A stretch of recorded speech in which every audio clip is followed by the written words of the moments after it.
Hello friends, എല്ലാവർക്കും കട്ട്റൂം ബ്ലോഗ്സിലേക്ക് സ്വാഗതം. അപ്പോൾ ഇന്നത്തെ വീഡിയോ എന്ന് പറയുമ്പോഴത്തേക്ക് ഫലൂഡ നമുക്ക് എളുപ്പത്തിൽ വീട്ടിലെങ്ങനെ ഉണ്ടാക്കാമെന്നാണ് കാണിക്കുന്നത്. അപ്പോൾ ഫലൂഡ ഒരു മിക്സ് വാങ്ങിയിട്ടുണ്ടായിരുന്നു. ഇപ്പോൾ റെഡിമെയ്ഡായിട്ട് കിട്ടുമല്ലോ, അങ്ങനെ ഒരു മിക്സ് വാങ്ങിയിട്ടുണ്ടായിരുന്നു. അപ്പം നമുക്ക് ആവശ്യത്തിന് വേണ്ട പാലൊഴിച്ച് അതിന് വേണ്ട വെള്ളവും ചേർത്ത് തിളയ്ക്കാൻ വെക്കാം കേട്ടോ. അപ്പം പാൽ നല്ല തിളച്ച് വരുമ്പോഴത്തേക്ക് നമുക്ക് ആ ഫലൂഡയുടെ മിക്സ് അങ്ങ് അതിലോട്ട് തട്ടിക്കൊടുക്കാം.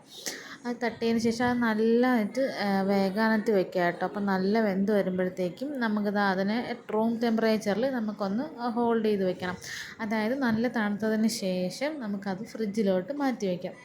ഇതിപ്പോൾ നമ്മൾ രാവിലെയാണ് കേട്ടോ ചെയ്ത് വയ്ക്കുന്നത്, വൈകിട്ട് എടുക്കാനായിട്ട്. അപ്പം അത് ഫ്രീസറിലോട്ട് വെച്ചിട്ട് നമ്മൾ വൈകുന്നേരം എടുക്കുവാണ്. വൈകുന്നേരം എടുത്തപ്പോൾ തന്നെ നല്ല ഐസ്ക്രീം പോലെ ആയിട്ടുണ്ട്. അങ്ങനെ കുറച്ച് ഫ്രൂട്ട്സൊക്കെ കട്ട് ചെയ്ത് വെച്ചിട്ട് ആ ഗ്ലാസ്സിലോട്ട് ഇടുവാണത്.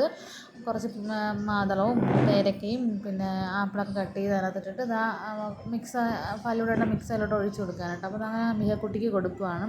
മിഹക്കുട്ടിക്ക് സത്യം പറയാതെ നല്ല രീതിയിൽ ഇഷ്ടപ്പെട്ടു, നല്ല ടേസ്റ്റാണ്. ഞങ്ങളും കസിൻസും കൂടെ ഇതെല്ലാവരും കൂടെ അടിച്ച് പൊളിച്ച് കഴിച്ചു കേട്ടോ. അപ്പോൾ നമ്മുടെ വീഡിയോ ഇഷ്ടപ്പെട്ടെങ്കിൽ ലൈക്ക് ചെയ്യുക, ഷെയർ ചെയ്യുക, സബ്സ്ക്രൈബ് ചെയ്യുക. Bye bye.